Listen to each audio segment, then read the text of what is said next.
YouTube, Jerry Kirkpatrick here, and every year about this time, which is right around Halloween, when the weather starts changing and starts getting a little cooler outside, this is when I do all of my kindling. Obviously all the firewood, that goes without saying, but I put in a lot of kindling also. I'm used to doing a lot of production work in my life. I've always done production runs of bicycles and motorcycle parts and that kind of thing. So once I get set up to do anything, I like to make a run of as much as I can. So right at this time, I take all of the wood that has been accumulating over this year, which is fence rails that have rotted, or like I pulled apart one of our raised beds, just all the wood that accumulates over the year. So I gather all of that in one place, and I cut it all either into 16-inch lengths, which goes into the fireplace, or I cut them in 7-inch lengths, which fits in one of these tubs that you can get from Costco. So once I get everything cut, all of the 7-inch pieces cut, I set up right here in the middle of my shop and do nothing but cut kindling. For the batch that you'll be seeing me working on today, I spent a whole week. It took a day or so to cut everything up into the lengths that I prefer. It took like 2.5 days just to do the splitting, and then another day to get it into all of the containers. The nice thing about doing all of it at one time, I've got enough kindling right now for almost 2 years. I know I'll easily make it through this year. The other thing is, by making them the 7-inch, which fits in this container just perfectly,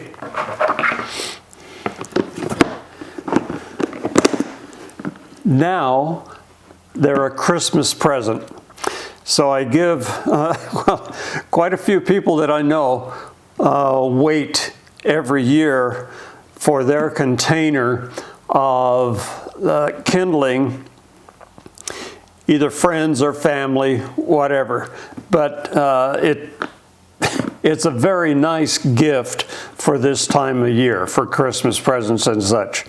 So let's get on to the meat of the video, and you'll see how I set up the shop and produce the kindling, and you'll find the way that I do the splitting is quite unique.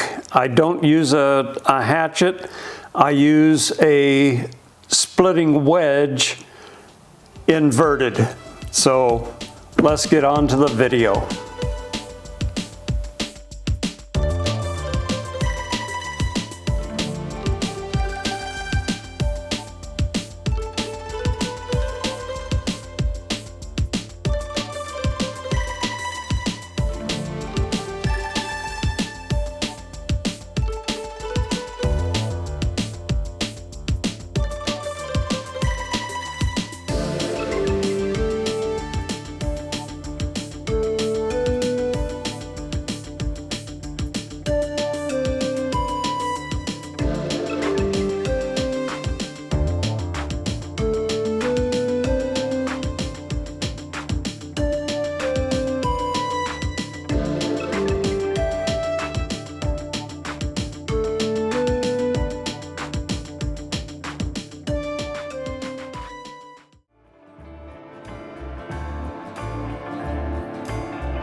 So there you have my take on making kindling for the year or two.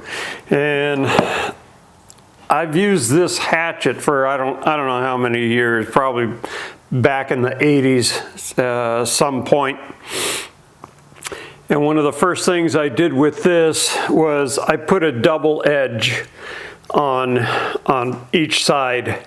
I have one edge, and then I brought it to a sharp edge in a second angle, and that really makes a hatchet work, even an axe, much better. It gets you started.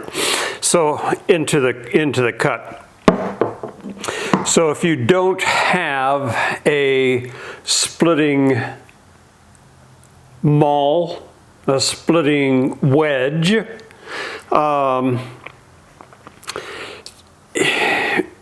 if you don't want to go out and get one of those or one of these, you can use your splitting maul. They're a little more aggressive. It might be a little bit too much angle for a shorter piece. I haven't used this one, but I would think that the maul would work just as well as the splitting wedge. A couple of years ago, I broke the handle on my splitting maul, and this last summer, a friend of mine came over, helped me do some splitting and bucking, and he brought his splitting maul, and it is a Whiskers, and this thing, I mean, after I used his a couple of times, I just went right out and bought myself one. The Whiskers is just an unbelievable maul. It says right here on the handle, 2 times less vibration. And it's true. This thing is, how do you, not a pleasure to use, but you won't feel as tired and shaky after using it for a couple of hours. So that's about all I have on kindling, and I'm sure that's more than enough.